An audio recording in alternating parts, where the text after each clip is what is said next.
You finished your studies and you landed your first job. It is now that the rest of your career starts, but it's not quite like what you've imagined.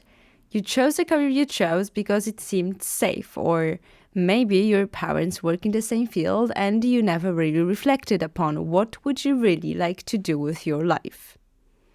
But now, as you march out to work 8 hours a day, you can't wait to get back home and do what really interests you.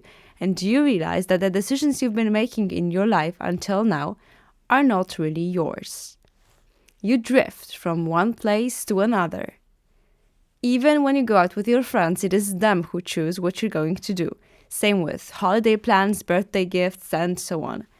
As time passes by, you realize that you have never failed once. You have never taken a strong decision and never took risks to build a life you want. You continue to choose the safe option and not let down anyone from your surrounding. But is that really how you want to live the rest of your life? Today we are in Marseille, France, with our guest, Swann Xerri. He is an expert in leadership and performance and a professional coach who helps individuals in obtaining the ultimate performance in their lives, both personal and professional. He is the author of a course titled Be the Architect of Your Own Life, designed to build up one's self-esteem, sense of empowerment, and the feeling of direction. He is also a remarkable public speaker and an entrepreneur, and in his company he is promoting a holistic approach to health through body and mind practices. Swann has invited us to his family house and we discussed how and why we should become the architects of our lives. We discuss his career as a coach and how he helps others to develop their peak performance in professional and private areas of life. Swann shares his own personal story. He talks about the ups and downs in life and his own routines and habits. He also reveals the secret to building confidence and talks about how he prepares himself before giving a speech in front of thousands of people. Engaging in conversation with Swann was truly captivating, and I'm delighted to share the positive vibes from our discussion with you. Are you ready? Tune in with Healthy Habits Podcast.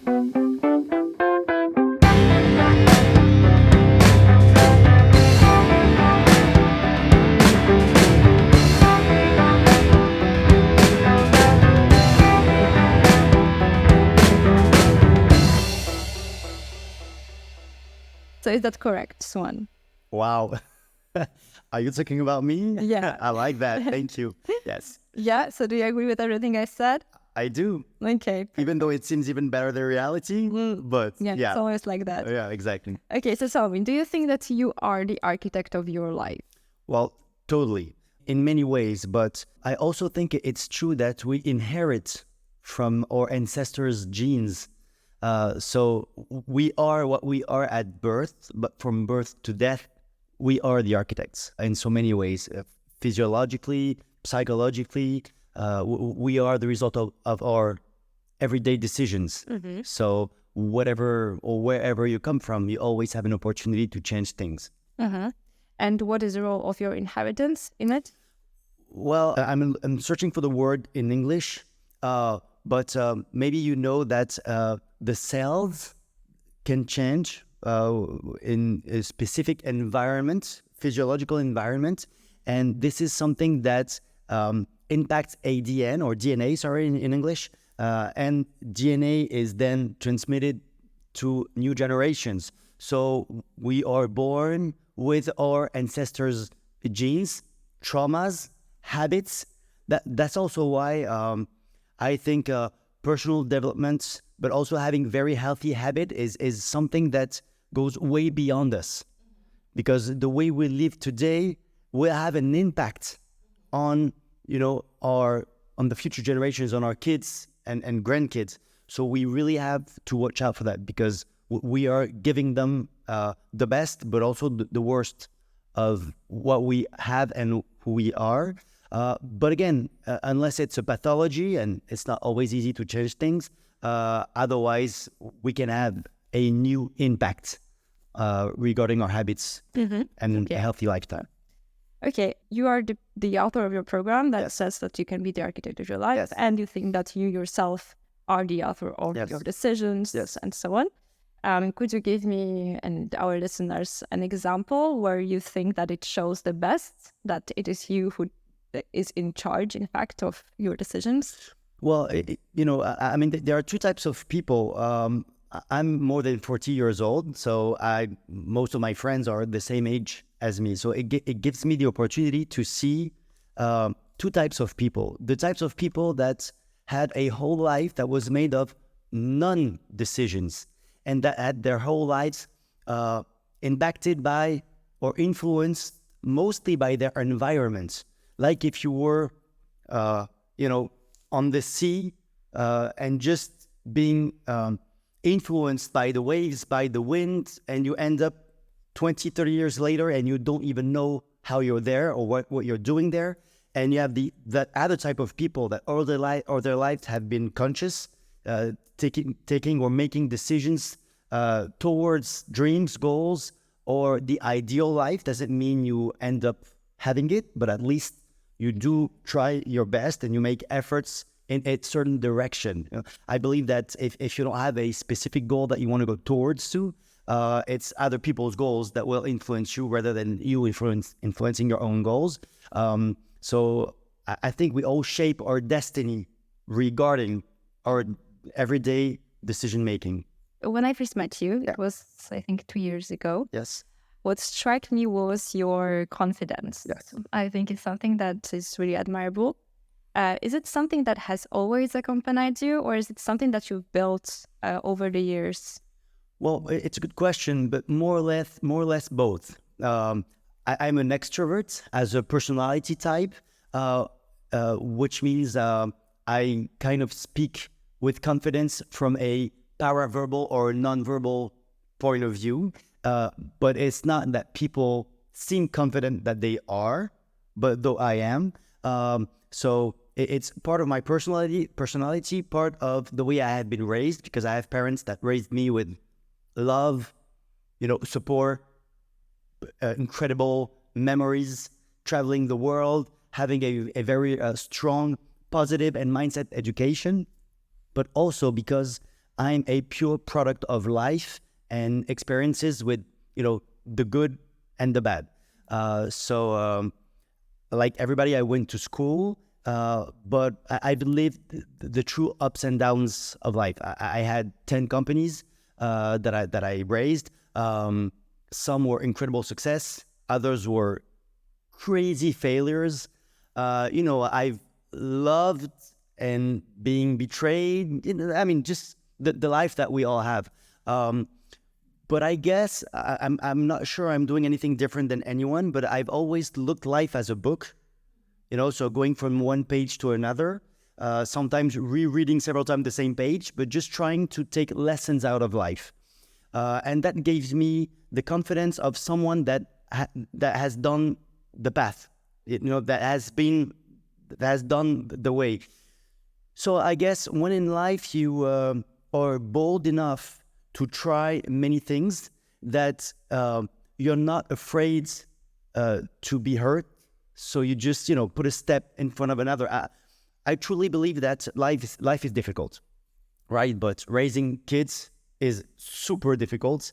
Having a long-term, beautiful relationship with someone you love is crazy difficult. You know what I mean? I mean, everything is difficult, but in some way it's choose your hard. As some people say, everything's hard. Just choose your hard. But when you accept the difficulties, the ups and downs of life, while you also accumulate experience and knowledge, and you feel stronger because you have lived and you know what it can look like. You know what I mean? Yeah, totally.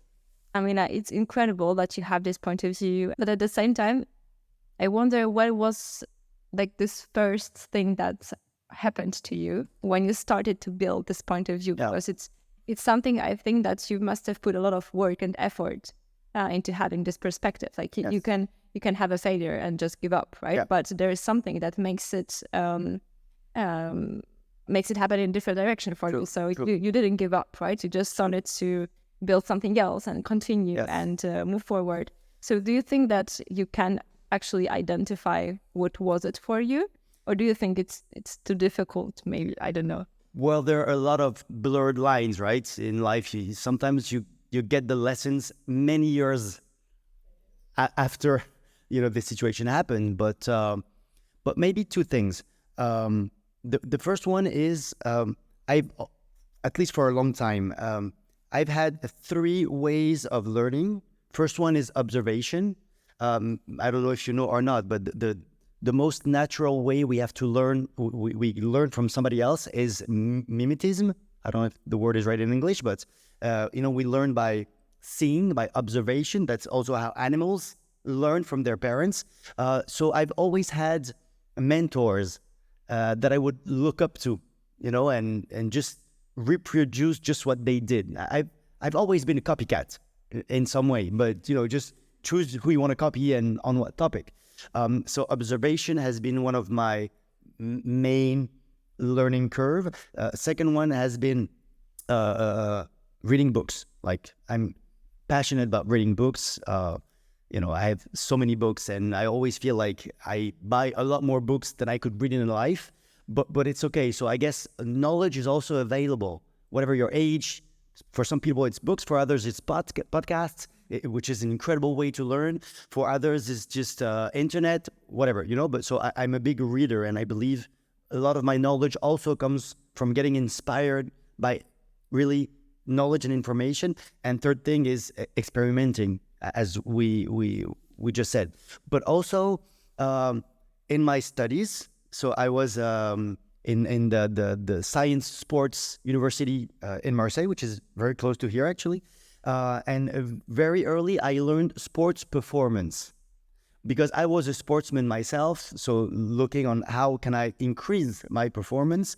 But when you try to understand performance, you also define what performance is. And you quickly realize that performance is not only sports, it's not only business, it's not only finance, it's also just being happy, having a healthy relationship with yourself, but also with others. And, being in quest for those information on what performance is from a general point of view, well, you end up rewinding your life, trying to find lessons, that you can also apply for present and future. And it gets you a lot more aware. So, sorry, I'm, not really going straightforward to your answer, because I'm not sure I'm able to find the right moments, because I feel like the book of life, the book of my life, I've been rereading it so many times. Like, each time I get a new information, each time I feel like I'm growing up, I feel like I'm going back to the past and rewriting my own memories. I don't know if you know, but most of our memories are either completely invented, just because somebody told us something, we think we remember it, but it's just that somebody told us. But you can also rewrite your memories.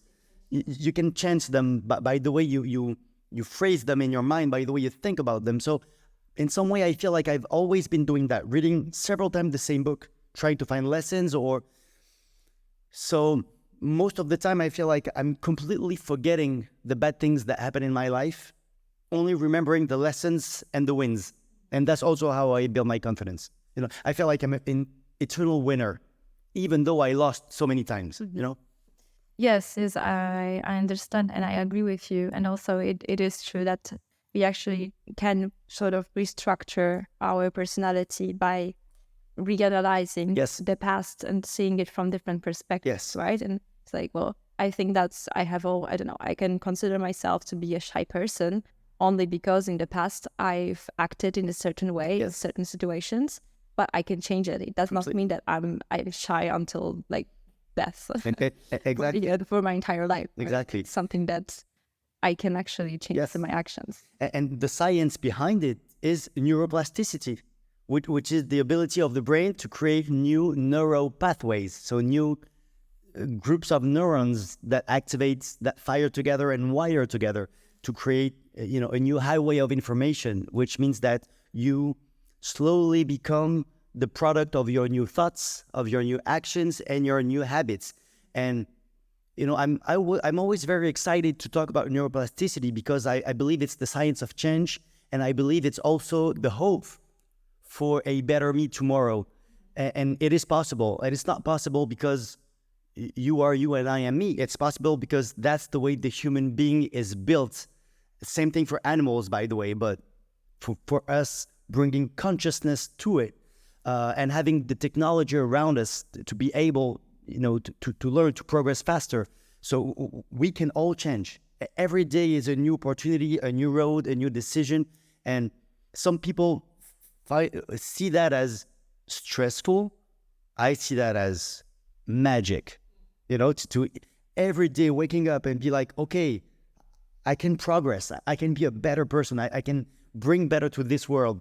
And if we talk about health, whatever is my health today, again, apart from certain pathologies that needs, another treatment, but for a healthy lifestyle of living, that's a matter of waking up every day with the right thoughts, decisions, and actions.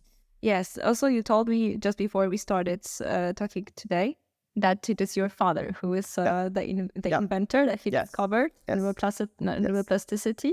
So do you think it also played a role in your way of thinking and in your perspective? That's a good question. Well, first, to bring back truth to the statement, you never have one researcher that makes a finding, right? It's a team. So when I was younger, I was 9 years old. We moved to San Francisco because my dad made a partnership from his neuroscience laboratory with a San Francisco laboratory that was run by a person called Michael Merzenich. He was the team captain in some way, and my dad was part of that team. And as a team, they discovered, all of them, neuroplasticity and its secrets and how it worked.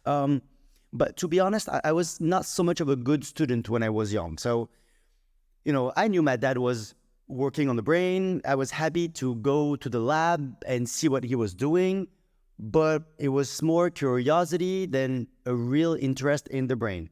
But what happened progressively is when I got aware of personal growth, and so that was at my 20s, late 20s, I was trying to understand what is personal growth. And it seemed very either spiritual or conceptual.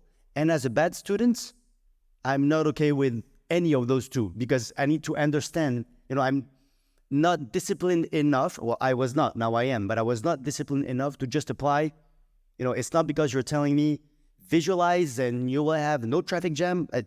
This is not possible for me. I'm not intellectually built for that, So I would go home, and at our family dinner that we would have every evening, I would go see my dad and be like, hey, Dad, today we talked about visualization, but I don't understand how it works. Have you any idea of what parts of the brain are used for that? And he would give me the explanation. And my dad is not at all, he was not at all in personal growth, but he perfectly knew the anatomy of the brain and how it worked. So it has been crazy interesting conversation on me trying to put science behind personal growth and him putting personal growth behind science. You know what I mean?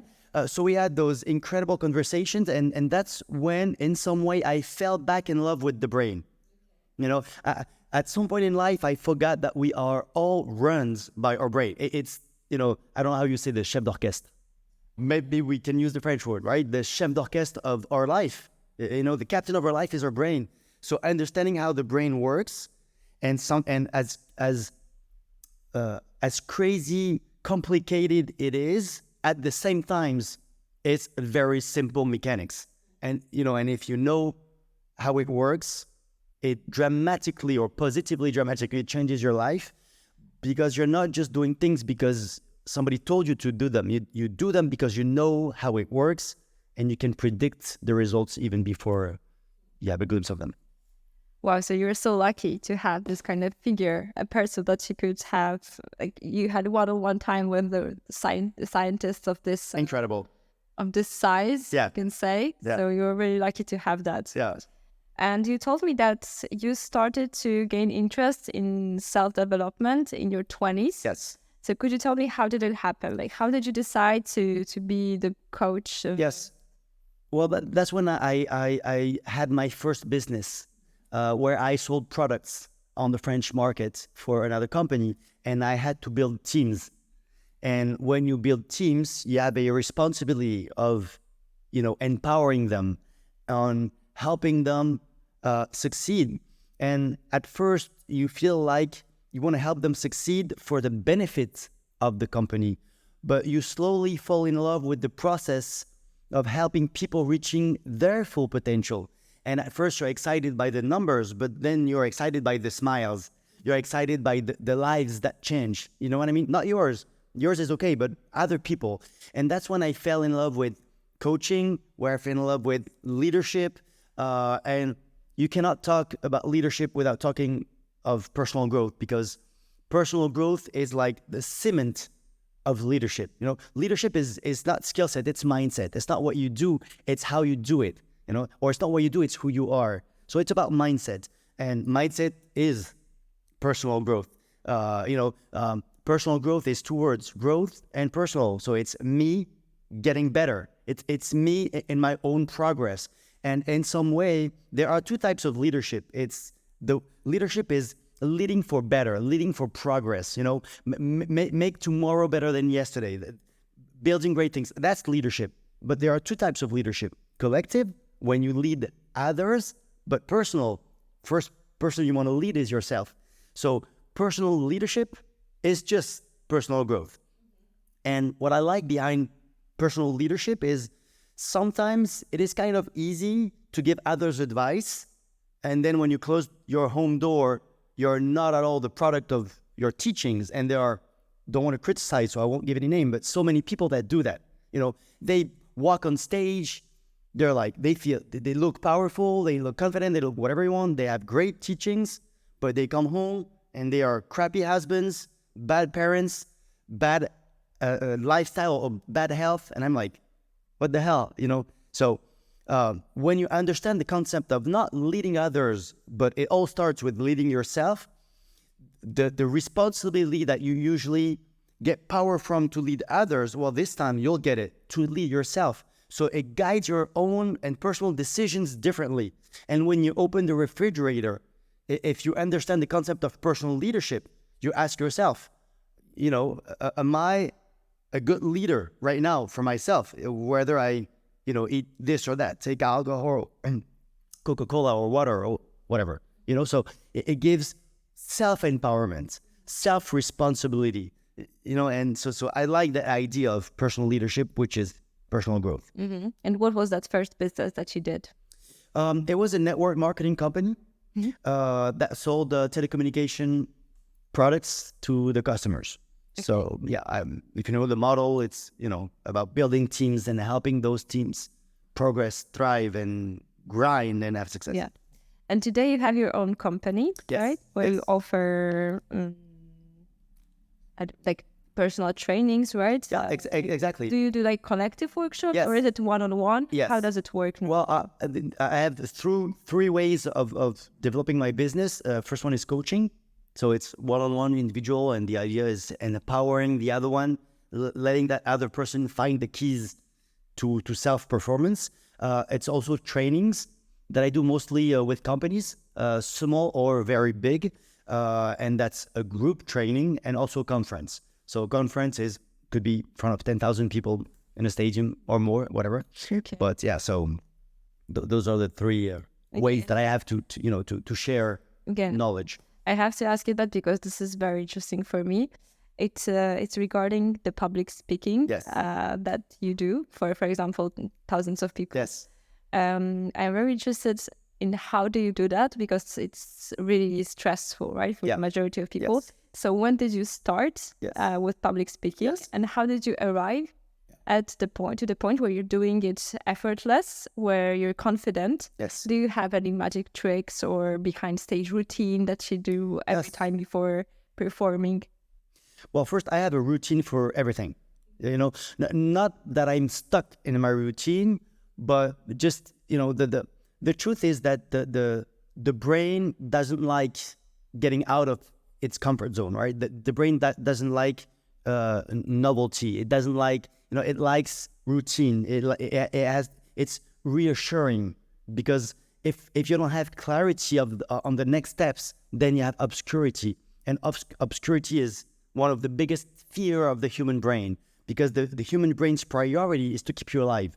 And how can it keep you alive if it doesn't know what's going to be the next step, what's going to happen? So routine is a very good way to distress the brain, and make you more confident about actions. But to answer to your question, just so that you know, it's normal to be stressed about public speaking. It's called glossophobia.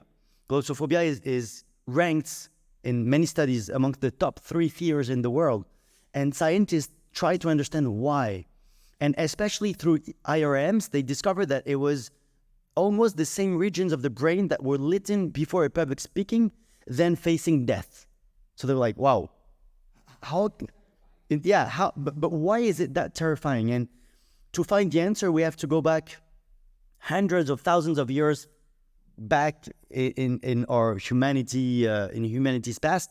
When we were hunters and gatherers, and we were living as tribes of, maybe 10, 20, 25 people. So it was a very small tribe. And at that period in time, the tribe equals security, group equals security.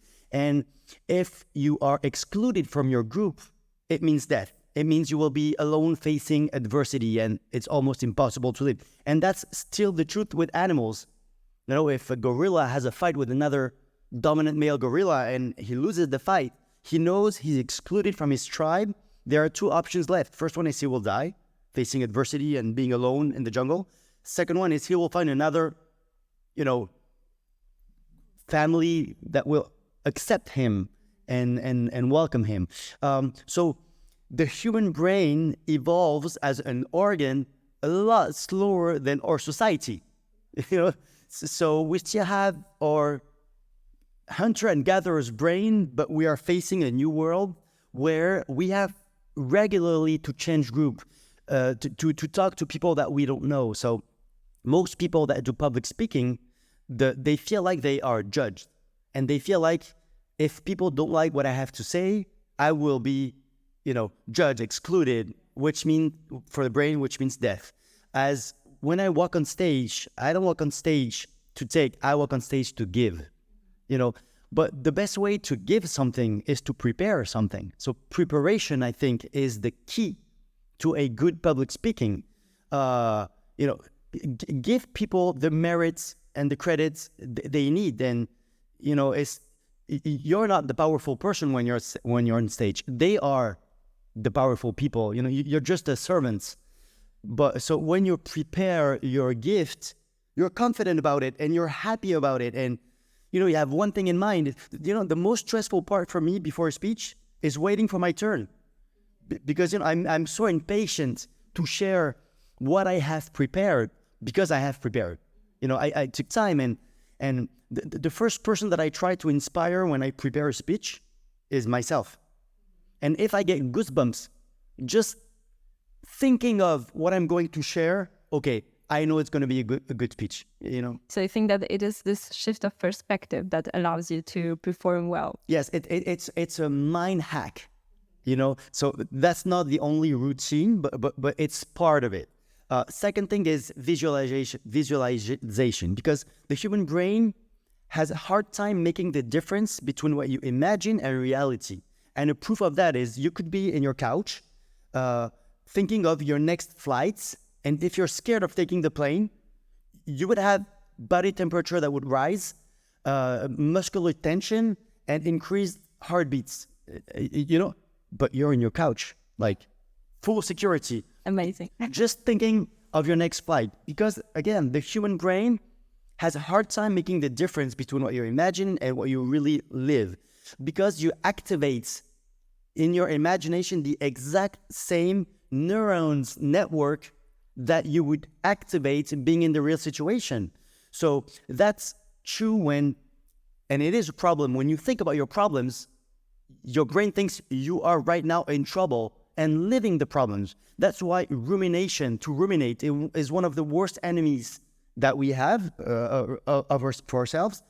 But it can also go on the positive side, which means if you're sitting on your couch or in your shower, or walking in whatever, forest or in the street, and thinking of your next performance as being a success, as you imagine that all goes well, while you are activating the same network of neurons that will activate when you will be on stage. But when you will be on stage, your brain will be like, oh, I know that place. I've been there before. I've felt that before.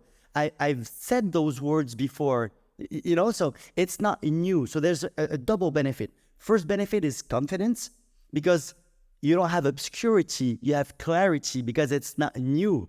It's habitual, and you just created that in your mind.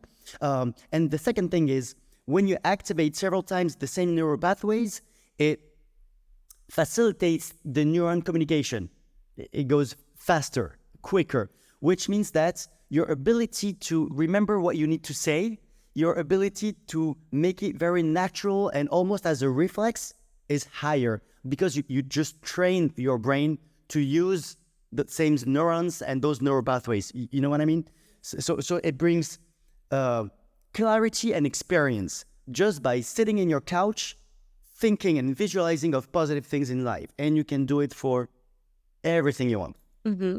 I've also heard that in visualization, it's very important to also visualize the negative things and your reaction to them. Yes. Do you think, do you do that? Do you want this being useful to you? In some way, the word negative is not really a word in my vocabulary, in my set. So I'm always like, negative, what is that? Does it exist? For example, you're on stage and you sort of get prepared to feeling stressed, and how would I react if I'm there and I'm stressed? Yeah. And to sort of prepare for this negative. Yeah, that's not an angle that I take, at least for that. But sometimes, like for a sports performance, that's what I would do. I would imagine the struggle, but I would always imagine myself being better than the struggle, overcoming the struggle. I would never imagine myself being stressed and stuck in that stressing situation. It's always, okay, I see the monster, sorry for the vocabulary, but I'm going to kick his ass. So I have no problems with obstacles. Life is full of obstacles.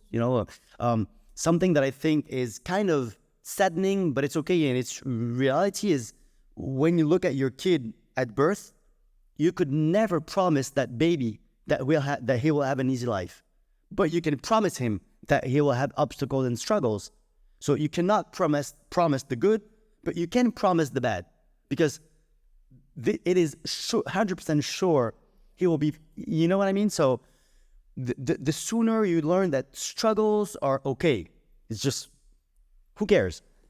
You just want to always make yourself stronger and better than the obstacle. So you want to talk more about yourself than about the obstacle. So I don't visualize the problem. I visualize myself as bigger, stronger, better than the problem. Mm-hmm. You know what I mean? Yeah, totally. Yeah. And so when you're performing, you do visualization, and you want to make it pleasant to you, especially. So you come from the place of sharing. Yes. Is there something that you do just those minutes before you enter the stage? Yes. First, I always read my speech several times, or at least the key points before. Like, let's say I have a talk the afternoon, the morning, I would always reread just the key points. I don't want to. I'm not gonna learn it by heart, because that can be a trap. Because if you forget one word and the brain remembered how it happens, that if you forget a word, the brain doesn't know, it can't make the link. Yeah, you're stuck. So, but I'm I really remember the structure, and the stories that I want to tell. So I reread that several times just to make it very fresh in my mind and memory. And I always get up and stay up. So I'm not sitting at least 30 to 40 minutes before a speech, because I want to have energy moving in my body. Usually, if you see me somewhere, you would see me do like boxing movements. I'm getting excited. I'm physically preparing to be. I want to energize myself. I don't want to be sitting somewhere like if I was stressed before an event. And I always drink water also. I don't know if you know, but there's that incredible study from Amy Cuddy, who's a posturologist from Harvard. And she did that great TEDx speech on that. And she talks about the posture, and that when you get what she calls a power pause for at least 2 minutes or more, so that's like standing straight, arms kind of wide. So after 2 minutes, it's going to lower the secretion of cortisol, which is the stress hormone. I don't have the exact numbers in mind, but I think it lowers from like 20 to 25% of cortisol in your body, and it increases the testosterone, which is a hormone that we find either in female or male, right? It's not a male hormone that increases, self-confidence, trust, and so by just being straight up. So I usually straight up, I walk, I smile. I remember myself and my brain that I'm fucking ready. I'm also very positive, happy to be there. I'm not like, I don't want to be there. Because if you tell your brain that this is a danger, your brain will never encourage you to go there. It's his role to keep you safe. So this is my safe place. The stage is my safe place. If I have the opportunity, I walk on stage before it starts when I can, but I don't really need it, but that's what I do. And also last hack is I always know by heart my first sentence and my last sentence of the speech, because it is, it's like a boxing match. It's stressful because there's too many uncertainties. So try to bring certainty in an uncertain world. And that starts by mastering your first punch, your first interaction, And if the first 30 seconds go well, in some way, okay, you're past that stressing moment, and then you're in the grind. So I always remember by heart. Get like on the right track. Exactly. Because let's say you start your speech and you don't know what you want to say on your first word, or then you're like, oh, people are looking at me. Oh, I forgot what I want to say. Oh, I'm stressed. And then you go in a very vicious circle. So I always start with a virtuous and not vicious circle. Okay, fascinating. I will try that before any exam or presentation that I have to do. Of course. Especially the physical part. I think it's very interesting. That if you walk or something, because it's true that before taking an exam, I very often you sit and you're like, I don't know, I have to do something. Yes. It's really unnerving. So I think that the thing with physical activity just before, like even the boxing movement. Preparation of the content. So you want to prepare the speech, prepare your mind, visualization, prepare your body. Yes. So yeah.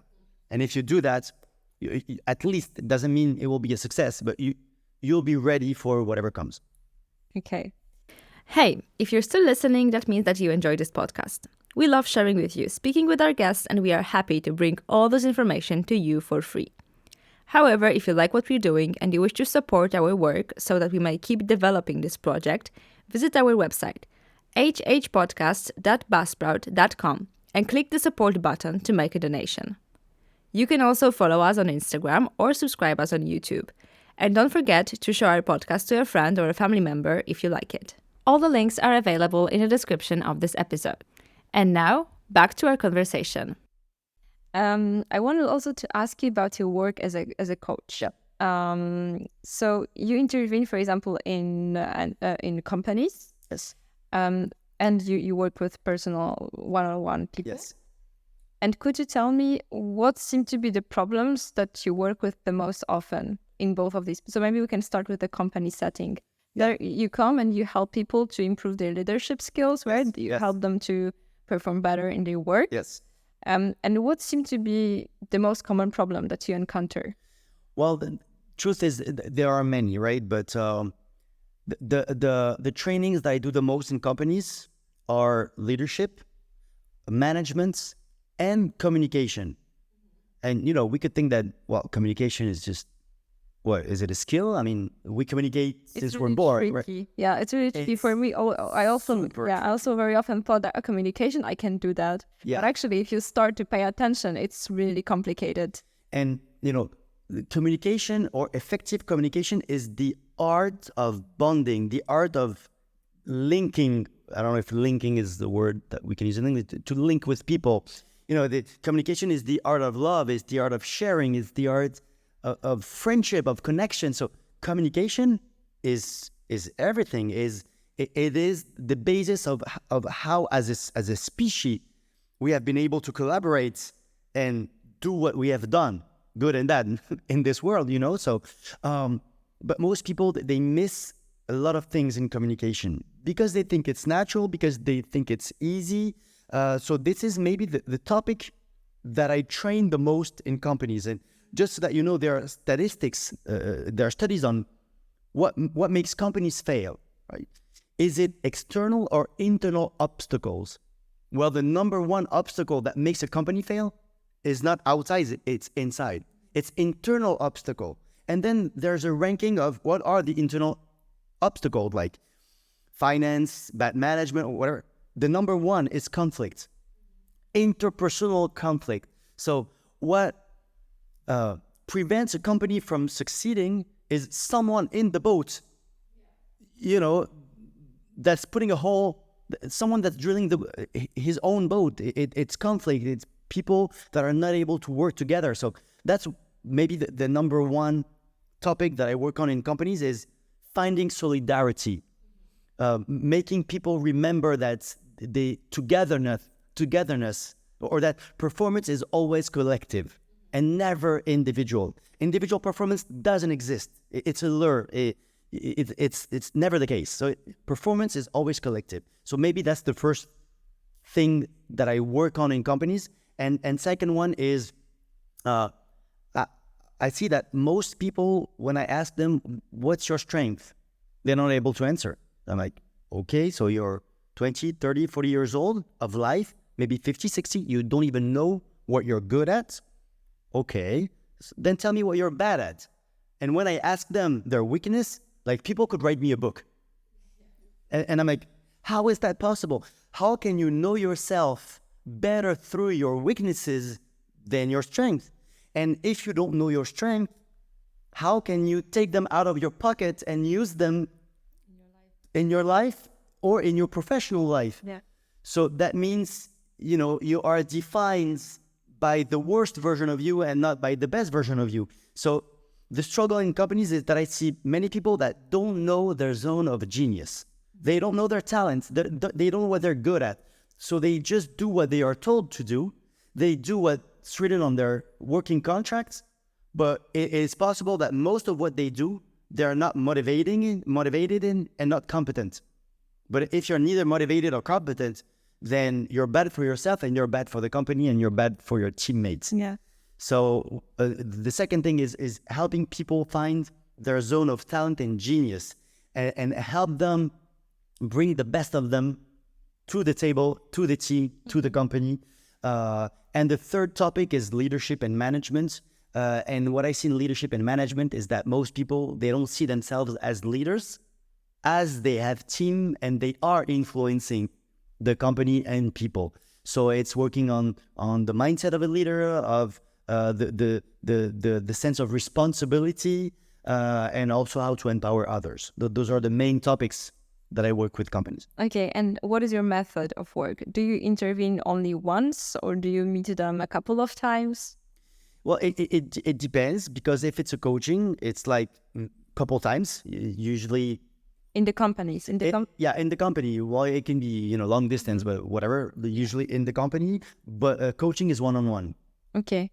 So, and that's usually like 1 to 2 hours. So coaching is always one-on-one? Yeah, coaching is one-on-one. Okay, and then the training in leadership, this is... It's a group, It's a group thing. of 5 to 10 people. Okay.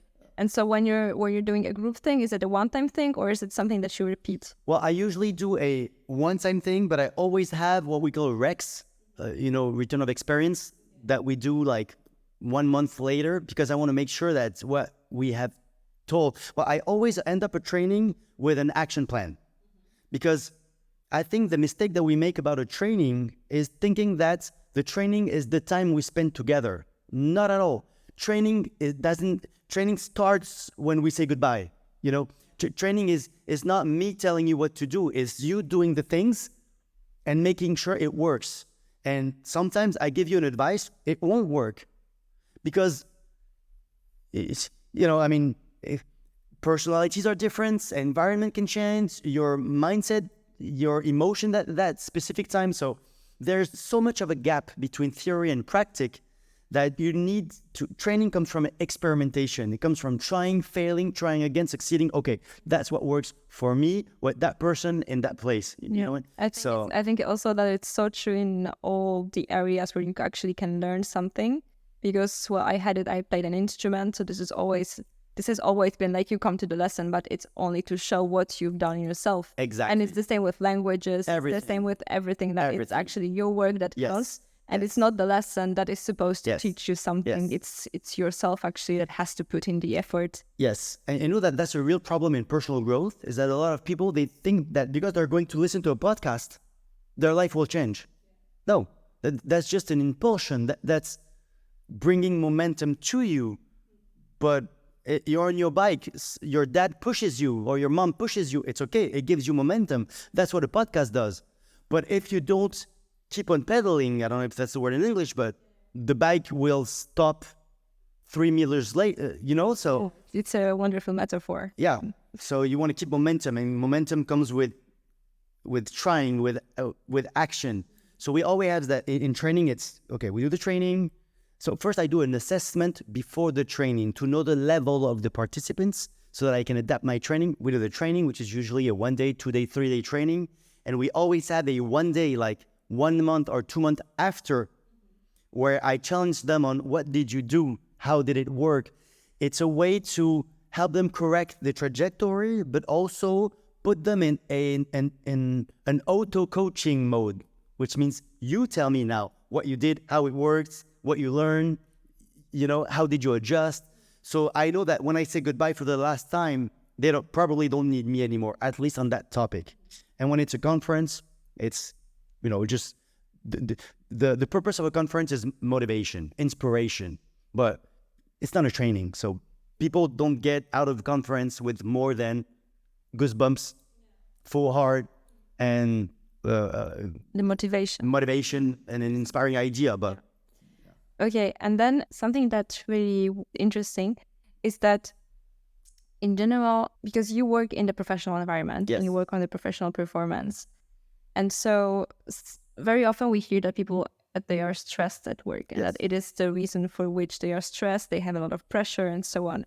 So how do you make this training so that it actually helps them and so they do not feel pressure to be even better, if you know what I want to say? It's like, because coaching is very good. It develops your personal skills and your mindset, and you can grow.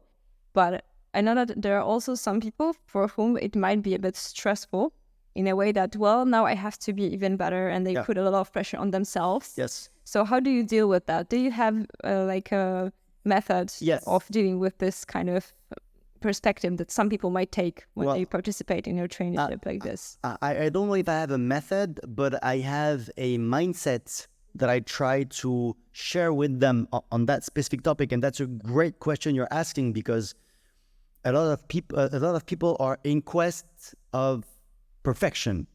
What the hell is perfection? If you open your eyes and you look at nature, do you see any straight lines? Not even one, so everything is curvy, bumpy, full of surprises, perfect imperfections, you know what I mean? So I teach them not to look for perfection mindset, but to, I always do my best mindset. And I always tell them in the beginning of the training, I will give you the book of the perfect manager, but don't feel pressured about it. Just do your best. But if you have your do your best mindset, it means you're in a growth mindset. It means you're not searching for the result, you're searching for the process, for the effort. And I put a lot of more value on the effort than the result, because the end result is like a dish. It's so many ingredients, and some of them you have absolutely no power on. You know what I mean? But what you have power on is yourself and the the intention, the engagements, the energy you put in the struggle, in the process, in the I want. So I that's where I kind of calibrate their mindset. So in two ways. First, I tell them, just do your best.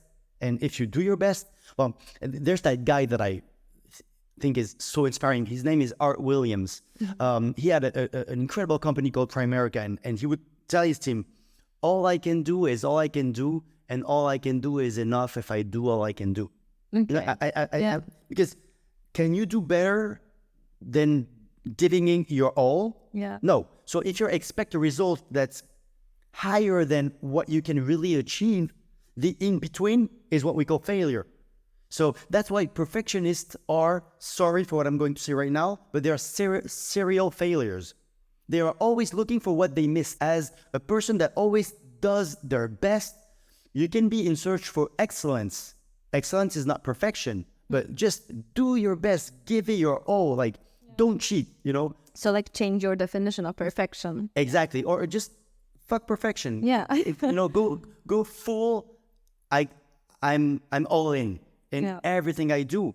And I don't care about the results. The result will be whatever it is. But if I do my best, even if the result is not incredible, well, it means the task was too difficult for me. But then it's, you know, I'm still proud because I made the efforts and I feel like I didn't cheat. You know, so that's the right mindset. And always at the end of a training, also I tell them to focus on one progress point. Because in life, if you try to progress on everything, usually you progress on nothing. Because we all have a crazy life, right? Love, kids, sports, work, finance, family, whatever it is. So trying to do everything or progress on everything at the same time, the same week, usually ends up with, you know, it's like wanting to go up the stairs 4x4. Yeah, you're excited, but when you arrive at the first floor, you know, you don't have any more energy. So it's rather, okay, choose your new skill, you know, and if it is having a new nutrition healthy habit, well, great, create a system, create a habit, and focus on that, you know, so I guess. Yeah, because then like it creates a sense of empowerment, right? Exactly. You go for small success, small victories, but it empowers you and it gives you the confidence that, oh, I can do it. And I also believe that life is like a domino game. Each time you push a domino, it has an impact on the next one, right? So let's say you say, my new habit is I want to have a 1 mile walk every day, which is not crazy, right? It's just a 1 mile walk. I didn't even say 1 mile run. But probability is when you come back from your 1 mile walk, you will be thirsty, right? Probably, almost for sure. But if you just did a 1 mile walk and it was an effort for you, not sure you're going to want to drink Coca-Cola because you're going to be like, okay, and sorry for the brand, maybe. What? Yeah, no, okay. it's not. It's an okay. So you just made an effort. You just struggled. Do you want to end your struggle with just hurting what you just did? No. So probably you'll drink water. But once you drink water, are you going to eat at McDonald's? I don't think so. Maybe you'll eat a salad, you know, and now that you ate a salad, maybe you want to stretch. And now that you stretch, maybe you want to go to bed a little bit early. And that's how from mastering a first habit, you end up improving your whole, and when you have a better health from nutrition and physical activity, when you look at yourself in the mirror, so you have intellectual and psychological pride, but physically you will slowly but surely yourself kind of change. Yeah. And then you feel more confident. And because you feel more confident, when you see a loved one, you're, you know, more ready to... Yeah, you can also like share more with the other person. And it's more of you to like enjoy for others. Exactly. And you start loving yourself. So now you're not looking for the other person to love you. You love yourself. So love is already inside you. Not because somebody else gave it to you. You took it for yourself. But now that you have it in you, it's easier to give it to somebody else. So because you love yourself better, you'll love others better. And so then you'll start kissing differently the person, and life rolls from just a 1 mile walk every day. The crazy thing about habit. That's true. I think in science, it's what we call the keystone habits. Exactly. I think that I have encountered this phrase. Yes. And it's exactly that. But there are some behaviors that you can adapt and that can actually change the other areas of your life. Yes. Because they simply just make you feel different. Yes. So you try to seek other things that will also make you feel better. And so you engage in this kind of actions more eagerly. And there are 2 great books on that topic, if we can promote books. The Compound Effect from Darren Hardy, and Atomic Habits from James Clear. Yeah, The I know great Atomic books. Habits. I think is like Great books. yeah, it's amazing. Yeah. That's true. The other one I don't know, so I'd be It's happy to same read it. kind and so good. Also, all the things that you recommend or the articles that you mentioned, we will put them in the comments section for those who are want to inquire more. Yes. Also, the TED Talk that you've mentioned, so it will be all available.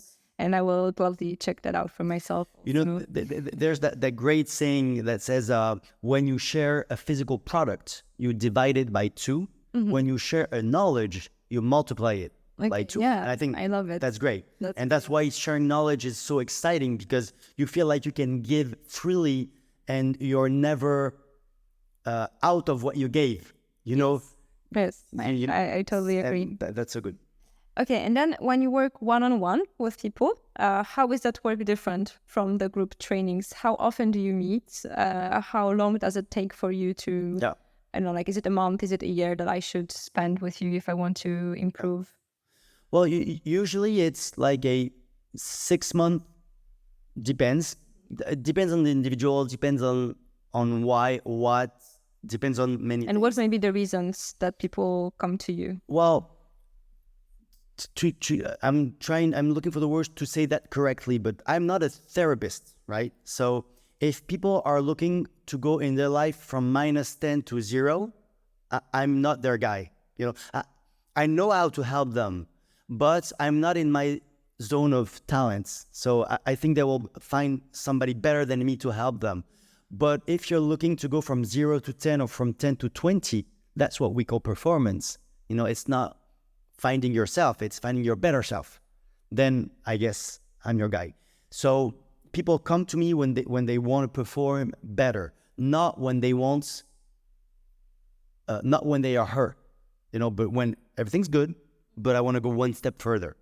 So that's also why it doesn't have to be like a 2, 3, 4 years follow-up, because it's, it's different. We're looking for something different.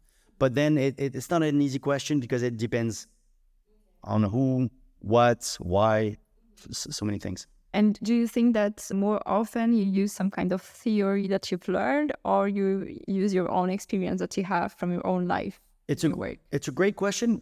I don't know anymore.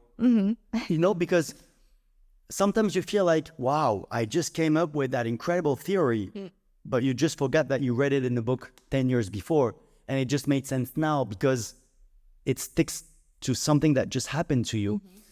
So honestly, I don't know, and I don't care. Okay. You know what I mean? Right. Wherever it comes from, thank you for the inspiration, whether it is myself facing the mirror or a book that I read 20 years ago or an advice from a friend on a basketball court. I don't know. I don't care, because today it changes my life, and that's the main thing. And do you remember your first case? No, I don't remember, because I think that when empowering others, when helping others is your life's mission, is your life's purpose, is your ikigai, as Japanese people would say. It's something that has been more or less a part of your life from birth. I'm exaggerating, right? But so I feel like all my life people have come to me for advice, whatever it is on, So I'm not able to tell you when did I really materialize the coaching, because in some way I feel like all my life I've shared each time I thought an idea was good, or so. Yeah. And would you prefer coaching or public speaking? Public speaking. Yeah.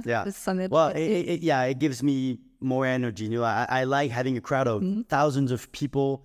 It gets me excited.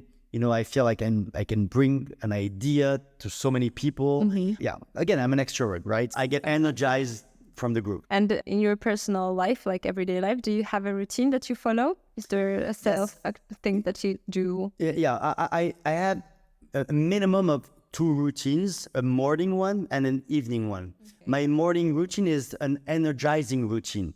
I want to start, I'm like kind of people, if, I don't know, someday we go to vacation together, you'll see that first minute of the day, you'll see me as excited as if I never slept, right? So, or if I just was awake and aware. I like that my first minute, I'm immediately energized. So I have that morning routine to be energized, and a sérénité in French. Calm, serenity. Serenity or calmness routine for the evening. Okay, so my energizing routine in the morning is when I wake up. First thing I do is I drink water with a lemon, a pressed lemon, not hot water, but room temperature. Like tiède. Tiède. Yeah. I don't know the right English, but it's okay. Well, just and truth is whatever, just water and lemon. Then I usually stretch. It's either stretching or meditation. Usually it's mostly stretching that I would do, but for, I don't know, 6-8 minutes, not more. Then either I take a breakfast or I don't, depending on if I'm doing an intermittent fasting or not, which I do at least 2 or 3 times per week. And then I do my toilet and washing, and I read 5 pages of a personal growth book every morning. That's my routine. So I want a physical and intellectual energizing routine. What book did you read today? Today I read.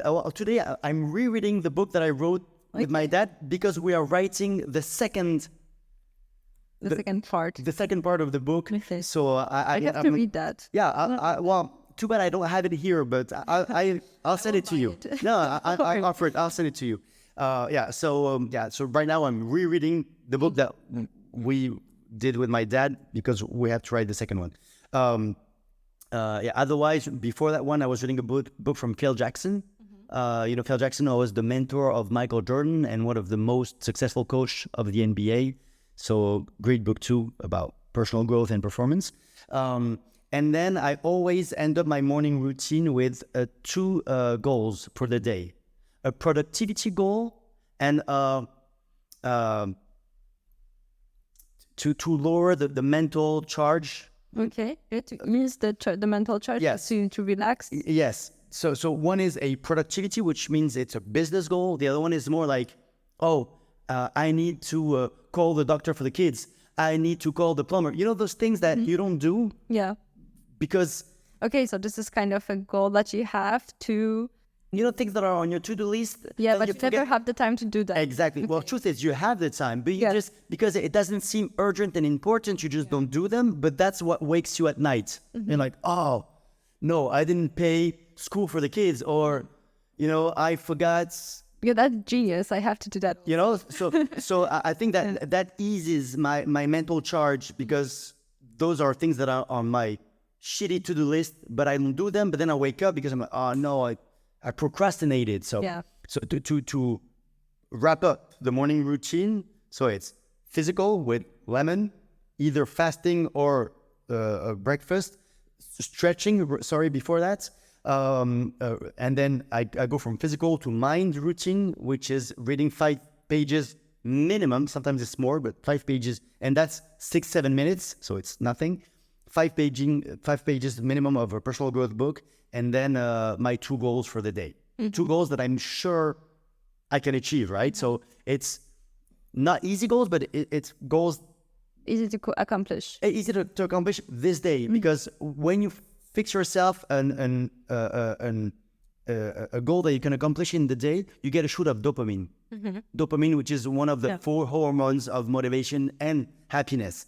So I hack my biology with positive hormones first thing in the day. And it also makes you proud of yourself, because you who achieved that. So it's not just like dopamine because there is new information. No. Yeah. It's because it's you. Yeah, it's not dopamine from scrolling on Instagram, right?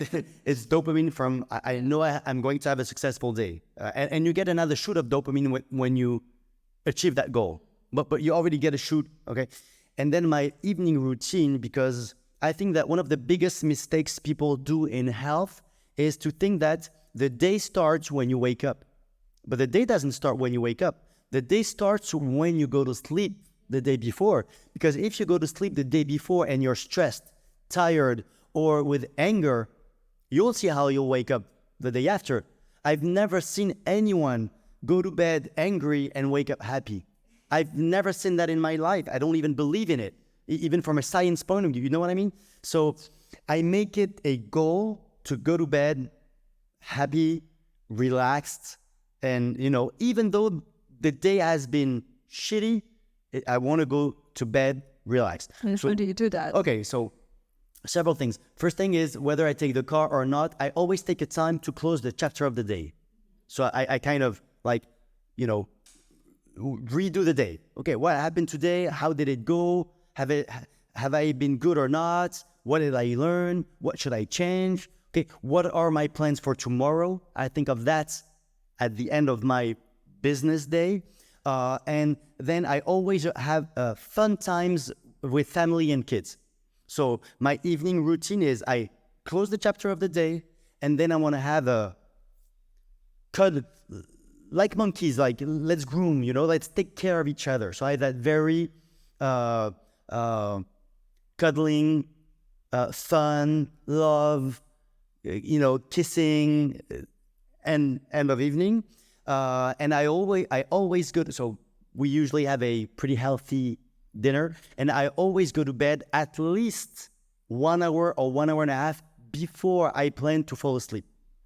Because personally, I have, I'm always thinking about many things. So if I go to bed at 11 p.m., I will fall asleep at midnight. But if I'm in my bed at 10 p.m. or at 9:30 p.m., it allows me to read a book. Why not? Maybe watch a TV show, or just be with my wife and, do what we do. But you have that calm time when you can relax, when you can have fun or whatever. And then, so yeah. Okay, we will have to finish soon as our time is running No problem. up. But I have a couple of questions that I would like to ask you. So one of them is regarding your goals. Do you have any goals right now for yourself? I always have goals, right? Again, I believe that if you don't know where you want to go, well, people will push you where they want you to go. So I always have goals. And I always have goals.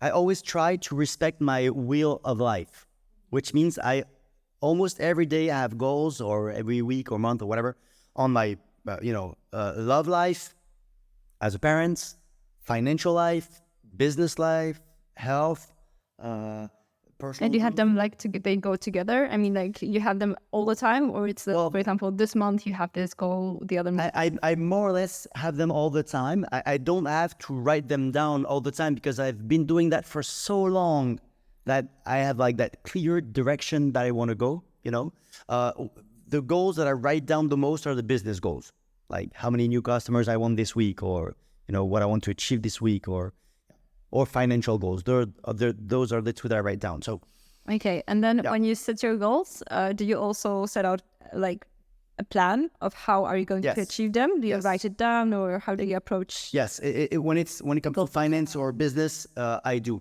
If my goal this week is to be a better dad, and make sure that even though I have a crazy business week, I really close the computer and stop reading emails or being on my phone, during dinner, then I don't write it down. Just the idea of having that goal gives me the awareness and the mindfulness of, watching out and doing the things. So I don't need to write them down. But otherwise, yes, I do. So you set out when do I have to do what to succeed? Exactly. And I really believe that to gain clarity, you need a dream or a goal, which is what attracts you, you know, the end result. You mentioned at the beginning that it's important to have a goal. Exactly. If not, you just drift. But you also need a why. The why is what pushes you, you know, so the goal pulls you, the why pushes you, and your purpose and mission in life is what gives you the energy along the way. You know what I mean? So one gives you passion, the other one gives you power, you know, and so, yeah. Okay, and I also have one final question that I would like to ask, which concerns, I would like you to remember, to tell me about an event that you think has in some way shaped you more than others. So it can be a failure, it can be a success, it can be just something that you feel has marked you in a way, okay? So that you become who you are right now. Can you identify one event, or do you think it's difficult, or it's a couple of events, or... Yeah. Again, when you live life at its fullest, which means you have a crazy love life, a crazy family life, a crazy sports life, a crazy business life, so many things happen. So, but when you ask the question, if I'm just like on my instinct, the most events that come to my mind are failures that I'm super okay with. You know, like I missed my baccalaureate the first year. And my parents are both intellectual and both are in the teaching environments. And I missed that school target. Baccalaureate, you mean the exam you take after high school? Yeah. Okay. Yeah. Sorry, I don't know what is the equivalent in English. It depends, because you have either SATs or something else. And it depends on the countries. So I missed it, you know. So that was a big failure for me. I've done boxing for 13, 14 years.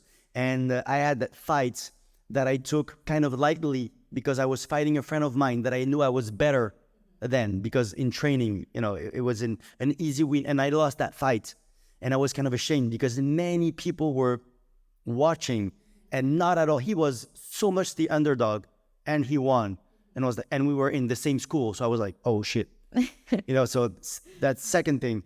I remember I lived in Canada for 1 year, and we had to do that oral presentation. It was in English, and when it came, so we were like a group of 3, 4, and it was in that class where I didn't really know the other people I was with. So the teacher said, okay, Swann, well, just partner with those girls. I was, okay, cool. But they were no friends of mine. So, you know, and then, so they did their speech. We did the preparation. They did their speech very well. And then it comes to me.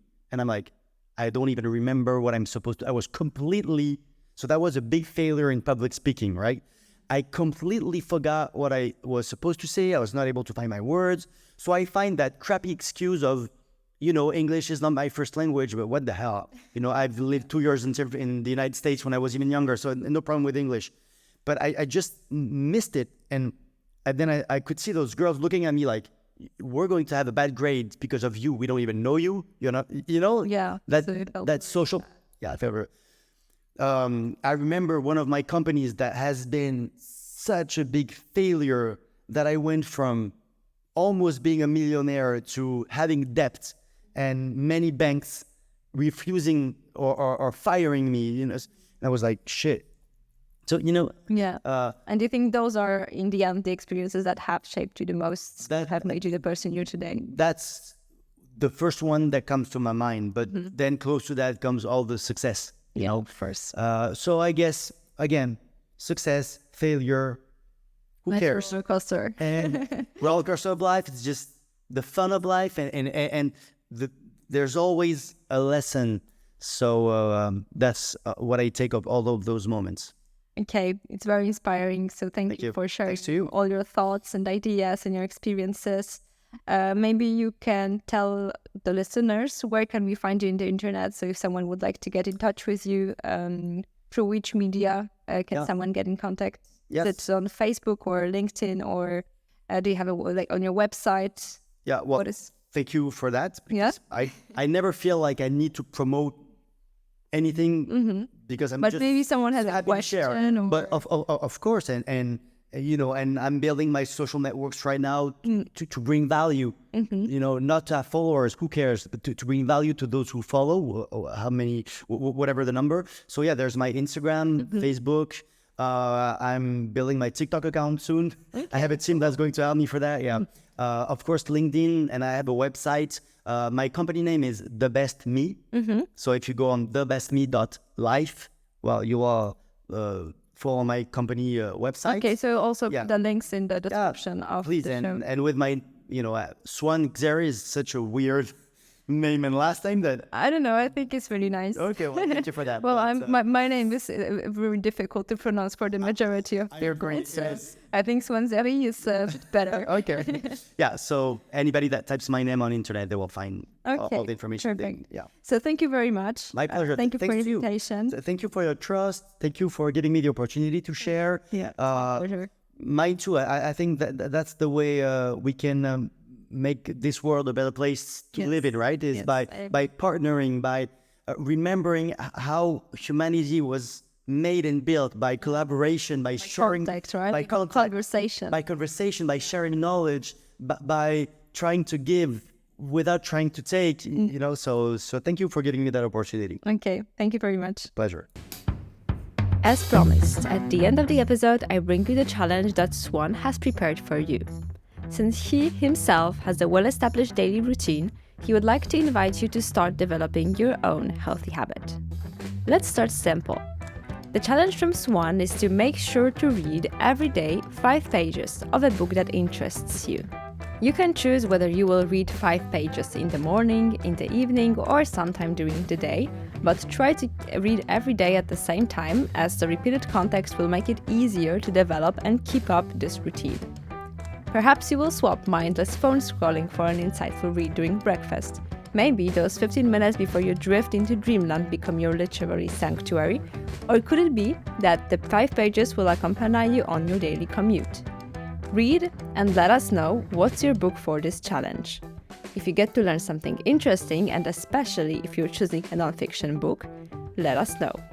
Text us on Instagram, tag us in your story, or right here in the comment section. Good luck and see you next time on Healthy Habits Podcast.